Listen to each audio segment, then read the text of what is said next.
Coucou tout le monde, j'espère que vous allez bien. Donc on y va aujourd'hui pour le tirage du jour. Alors je voulais juste apporter une petite précision. Si vous aimez que je vous fasse des petits tirages, faut me mettre des pouces. Sinon j'ai l'impression que vous en fichez. Donc voilà, c'était la petite information du jour. Sinon si tout le monde s'en fiche, ça sert à rien que je le fasse. Si ça sert à rien, ça sert à rien. Bon, allez, on y va?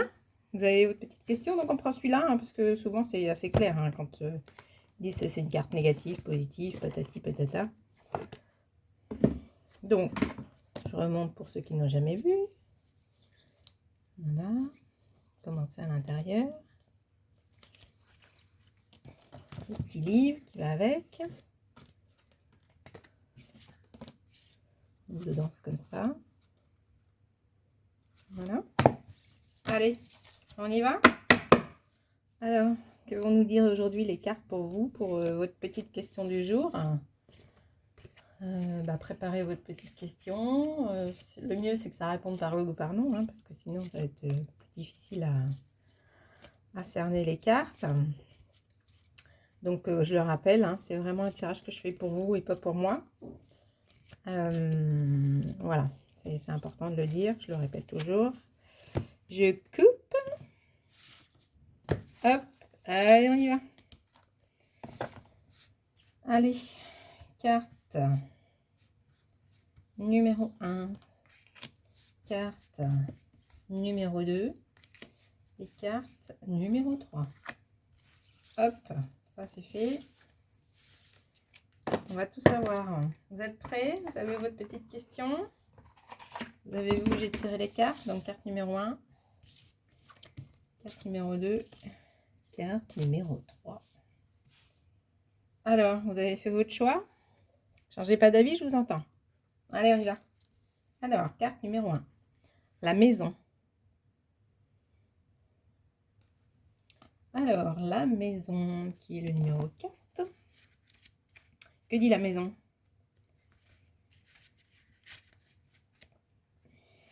C'est une carte d'ancrage. Elle représente une période de stabilité.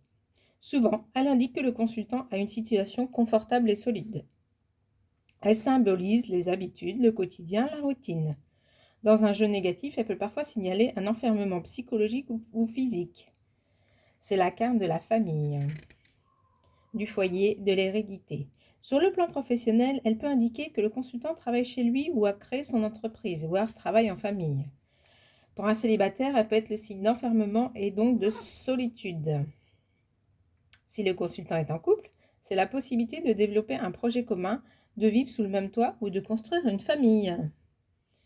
Voilà, c'est la carte numéro 1. Carte numéro 2. On l'a déjà, je sais plus. L'ours. Ça, c'est la force, je crois, un truc comme ça. Regardez, je ne me rappelle plus trop. 15. 15, 15, 15. Alors, 15. Hop. Alors. C'est une carte forte. Elle est synonyme de volonté, de résistance et de détermination. Lorsqu'elle apparaît dans un jeu, elle indique que le consultant n'aura aucun mal à faire face à une situation. Il réussira à s'imposer dans tous les domaines de sa vie. C'est à force du poignet qu'il parviendra à atteindre des objectifs. Selon les cartes qui l'entourent, elle peut soit symboliser la solitude assumée et bien vécue, soit la vie de couple ou de famille épanouie. C'est aussi la carte des grands-parents. Dans un contexte négatif, qu'il s'agisse du domaine professionnel, amical, sentimental ou familial, l'ours peut représenter la cruauté et même la violence. Oui. Alors, carte numéro 3. Petite souris. 23. Hop. Alors, 23. Les souris. C'est une carte dite rapide. Au positif, elle représente l'intelligence, la vivacité d'esprit, la curiosité, l'entraide, la sociabilité, la mise en commun des connaissances. Au négatif, elle symbolise les choses cachées, les secrets, le stress, les marques du passé, les peurs, les pertes en tout genre, les profiteurs, les voleurs. Sur le plan professionnel, elle peut être l'indice de petits boulots ou de petits contrats. Elle peut aussi indiquer une grande adaptabilité à son milieu professionnel, l'opportunisme.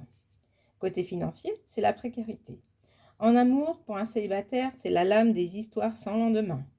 Pour une question touchant un couple, elle peut signaler un problème lié à l'argent, une crise mineure, un manque de confiance, parfois une usure de la relation. Bon bah le jeu aujourd'hui, pas super clair, hein. Bon bah voilà, c'était le jeu du jour, c'est comme ça. Donc je vous souhaite une très belle journée. Je vous invite à aller voir la petite phrase du jour que j'écris sur mon tableau. Une petite phrase positive que je mets à chaque fois, tous les jours. Encouragez-moi avec un petit pouce, hein, parce que quand même, sinon je me dis que ça sert à rien ce que je fais. Et puis je vous fais plein de gros bisous et je vous dis à plus tard. Salut, salut!